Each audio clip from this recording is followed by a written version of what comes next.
Hey guys, if you're like me and you like to play the credit card game every once in a while, then today is an exciting day for me because we just got the Amex Business Gold Card. And it's a card that doesn't get a lot of play on YouTube and online, and I think that it is an underappreciated card for certain consumers, but not for everyone. So I'll tell you a little about why we got it and why I think it may be a good card for you. Hey guys, welcome to the channel. My name is Josh. Today we're going to talk about the Amex Gold Card, but more importantly, I'm going to talk about why this card may be something to consider. So credit cards kind of run in two different circles. You can get cash back or you can get points, and both have their place. And I have cards for both. I have a lot of cashback cards through the Bank of America, and I have most of my rewards points through Chase. I don't have much exposure to Amex, so when I wanted to create a business account, I wanted to create a little bit of separation between my personal expenses and my business expenses, so I figured I would give Amex a try. And I was looking at what potential cards would be appropriate for me. I wanted a card that would be a good earning card, not necessarily a good status card, because I don't really have many points to use at Amex yet, so I wanted to accumulate them. So I was looking at cards that would earn on gaps in my spending. I have cards that cover my dining expenses, like Chase Sapphire Reserve. I have cards that cover my online expenses, like my cashback through Bank of America, my 321 card, which I've designated as a 3% for online purchases. Gas, same thing. I don't spend a lot of gas because I have a plug-in, but nonetheless, each of the categories are more or less covered. Same thing with travel. Most of that goes through either my Chase Preferred or Chase Reserve on my wife's account.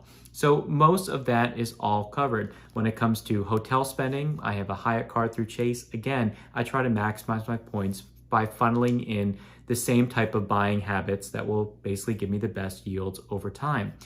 So when I was looking at my business expenses, as a medical practice, we basically spend money on equipment, medical equipment, which really doesn't have much coverage, not a whole lot of office supplies and shipping. Travel and dining is not that important, nor is gas. But online advertising, our host website, and computer hardware is something that we spend a lot of money on every year.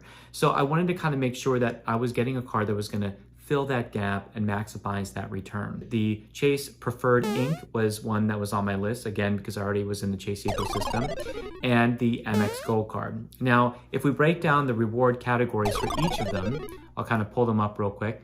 Now, if you look at the Chase Ink Preferred reward profile, we see here that it's a $95 annual fee. It's a 100,000 point bonus at $15,000 spend, so that's a lot of money to spend within the first 3 months. But you get 3 points for the first 150,000 in purchases for shipping, advertising, social media, search engines, internet, cable, and phone services, and travel. So actually quite a lot of good categories. Now, a lot of these are already redundant. For example, travel and dining, I already have through my Chase Reserve, also at 3 points per dollar. So for this card, the social media advertising and search engine advertising was really the only category that I was really going to be able to capitalize on. Our internet, cable, and phone, again, is already covered. Now, if I compare that to the Amex Business Gold Card, here we see that we get 4 times points, but on only 2 categories each month, and that automatically adjusts, which is a good thing in that it automatically calibrates every month, but a frustrating thing because sometimes it may be difficult to predict exactly what you're going to be spending your money on each particular month. But here we see airfare directly from airlines, social media and media marketing through online TV and radio. And again, but there are some limitations to this. And then US purchases through direct technology providers for hardware, software, and cloud. So these 2 categories were the ones that I was trying to capitalize on. So I was between these 2 cards, and it really comes down to, one, the sign-up offer, which again is a little bit better through the Chase if you can reach that minimum spend, which is quite a lot. And 2, and this is also critical, the annual fee is a lot higher for the Amex card at $295, as you can see here, versus $95. So when you're debating between these 2 cards, or any cards, for example, it's important to really understand what the value of the reward is and whether you are going to capitalize on that return. So to do that, you have to think about the value of each point. And to keep it simple, let's assume that the membership rewards points through Amex and the Chase Ultimate Rewards points are about equal value. And let's just say, to keep it simple for math, we'll make them equal at about 1 cent per dollar earned. So that would mean that at 3x, you're getting about 3% back in Ultimate Rewards points through Chase, and 4% back through Amex. Amex has a 25% airline bonus only with booking flights directly through their portal. You get a 25% bonus back in terms of your points. So that's the equivalent of about 5 times your earn at 25% of 4. And through Chase, you also have the 25% bonus, like with their other cards that you can shuttle between to get a 25% premium. So that would be the equivalent of 3.75% back on a 25% earn on 3%. Now, again, if you have a Chase Reserve, then you're going to get the 50%, that's 4.5. So keep in mind that, this may vary for each individual.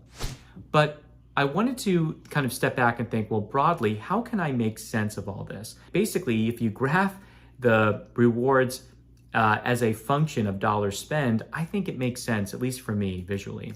So here's an example. Let's take a typical card at 2% back per dollar. In this particular example, this is just an online graphical calculator that I found called Desmos. You can see that for every dollar spent here on this x-axis, I'm getting 2% back, and that's the value received on the y-axis. So if I spend $1,000, I'm getting $20 back. Easy, right? And as you go up, it all makes sense. Now let's factor in the Chase Ink Preferred next. Now here, this value is the value function is proportionate to 3% of every dollar spent minus $95 because that's the annual fee. That means that up until $3,166.67, I'm actually losing money on this card. So you have to spend more than $3,167 in order to start making profit enough to offset the annual fee.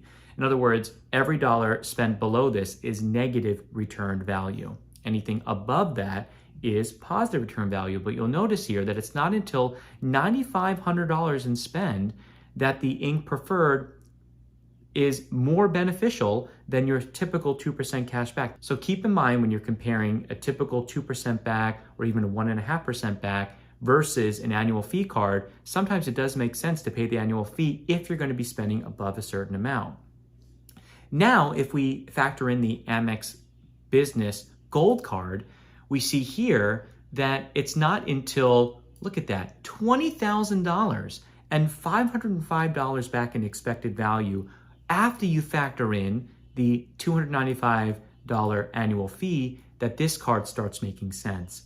So that's assuming you're spending the same dollars and the same return on every dollar spent. In other words, dollar for dollar, value for value, everything is equal. In this particular situation, if you're spending less than $9,500, get the 2% back. If you're spending less than $20,000, get the Ink Preferred. If you're spending more than that, get the Amex Gold Business.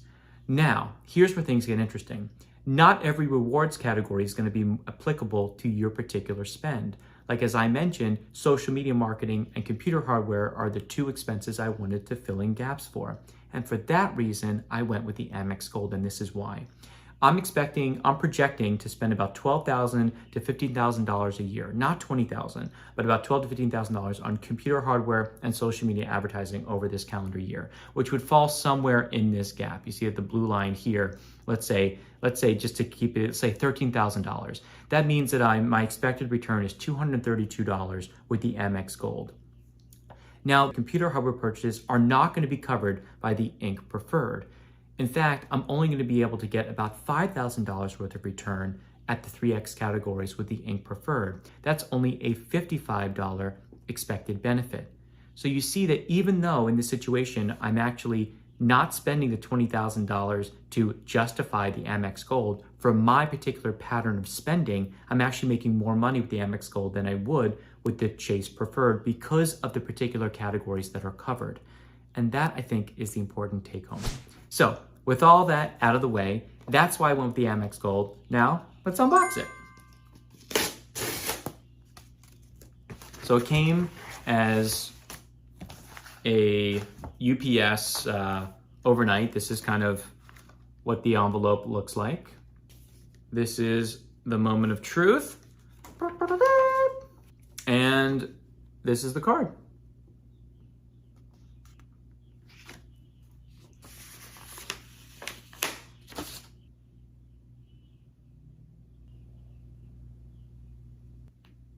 So So it's definitely got a nice weight to it. It's like titanium. And yeah, it's definitely a beautiful looking card, no doubt, but that really doesn't matter. It is basically a charge card, so you have to pay off your balance every month. But I do have a limit that I can carry over my expenses. In this case, I'm paying over about a 14% APR for any carryover limit. My limit is about $15,000 for this card. So that's basically it. I just want to kind of give a brief overview of my rationale for when I'm thinking about credit cards to buy. I don't get cards all that often. The 524 rule isn't that critical for me right now, but nonetheless, to build your business credit, sometimes it's important to have both business cards and personal cards, and this is my first business card, so we'll give it a try. So thanks guys, I hope that was helpful. If you want to understand my rationale for how to plug these functions in, obviously I'm willing to explain it a little bit further, but ultimately if you think about your return as a function of spend, you're going to make a lot of sense. And that's not including the welcome offers. Again, I got a targeted bonus offer of 90,000 points for the Amex Gold. That was another reason why I jumped on this. And I'll see if my expected return is what I have anticipated. And if not, might end up canceling the card. So we'll see how it ultimately plays out. I'm excited to give this card a whirl. And thanks again for your time. I'll see you in the next one. Bye.